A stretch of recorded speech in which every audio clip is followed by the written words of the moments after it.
Thom Hartmann here on the news. You need to know this. More than 300,000 West Virginia residents are facing their fifth day of coping with a massive chemical spill, and FEMA is helping state and local agencies ensure that residents have access to safe drinking water. That means taxpayers are already covering the cost of the spill, and we could be on the hook for cleanup expenses as well. To make matters worse, state environmental officials are now saying that the chemical leak could be substantially worse than first believed. Earlier reports estimated between 2,000 and 5,000 gallons of a dangerous coal processing chemical leaked into the Elk River, but now residents are learning that as many as 7,500 gallons might have contaminated their drinking water. The West Virginian American Water Company says it may be several days before residents can use their tap water for anything other than flushing toilets. Many schools and businesses remain closed because of the dangerous spill, and stores can't keep up with the demand for bottled water. The West Virginia chemical spill is a perfect example of why corporations aren't more responsible when dealing with dangerous substances. They keep all the profits, and the public is forced to cover the cost of their screw-ups. Just like those responsible for oil spills, these companies are never forced to pay all of the true costs of their reckless behaviors. Patricia Mason, a 54-year-old retired West Virginia resident, said, "It seems like no one watches these companies. They get away with this all the time, and we're the ones who pay for it. We're the ones who are suffering. It's just wrong," end quote. Our nation must enact stricter regulations to govern these toxic chemicals, and we need to enforce the laws we have by holding corporations responsible for the real cost of the damage they do to our environment and our lives. In Screwed News, in 2012, the total cost of all college tuition was about $62 billion. Yet our government spent 3 times that amount to subsidize universities and make a profit on student loans. The money we're spending on tax breaks, grants, and loan processing could pay for every student to get a free college education.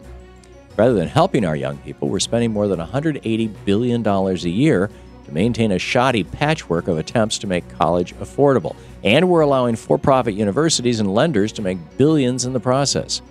Providing a free college education would actually save money for taxpayers, and it would allow young Americans to compete with their global counterparts.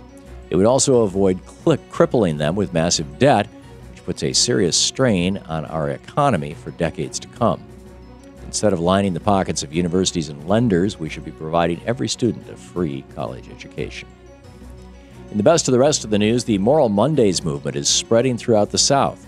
This week, progressives in Georgia will hold their first Moral Monday protest, and South Carolina will be putting their own twist on the event the very next day. Progressive activists will gather in Columbia, South Carolina for a Truthful Tuesday event, which is being organized by a wide range of labor groups and progressive organizations. Just like the protests in North Carolina and Georgia, organizers in South Carolina are calling for the protection of voting rights and better funding for public schools. In addition, they're asking protesters to wear black to symbolize the 1,300 people who will likely die in their state because Republicans refuse to expand Medicaid.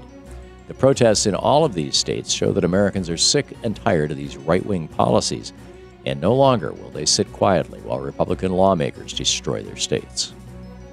According to radcast.org, radiation levels are calmer around our nation today now that the weather has settled down. Durham, North Carolina is averaging 30 counts per minute with spikes of 46. Chicopee, Mass. is sitting at 43 with highs of 65 counts per minute. Frederick, Wisconsin is hovering at 48 counts per minute with spikes to 73. Craig, Montana is averaging 40 with highs of 68 counts per minute. Phoenix, Arizona is sitting at 43 counts a minute with spikes to 63.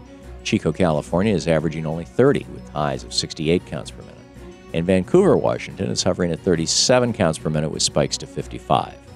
Radcast.org's alert level is 100 counts per minute, but they remind us that there is no such thing as a safe level of radiation.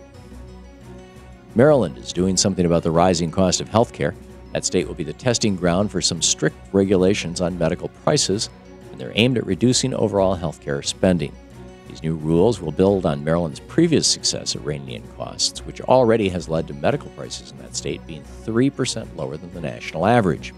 Governor Martin O'Malley said, "We need to shift away from our near-exclusive focus on treating illness and move to a balanced approach that encourages prevention and wellness."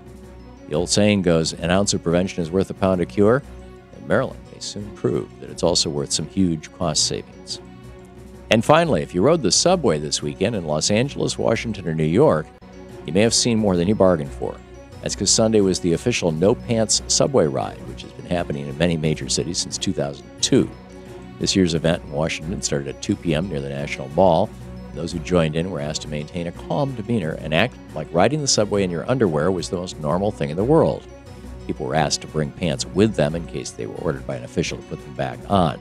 No news yet whether there was a large turnout for the No Pants subway ride, or New Yorkers just thought the people in their underwear was a typical Sunday. And that's the way it is today, Monday, January 13th, 2014. I'm Thom Hartmann on the news.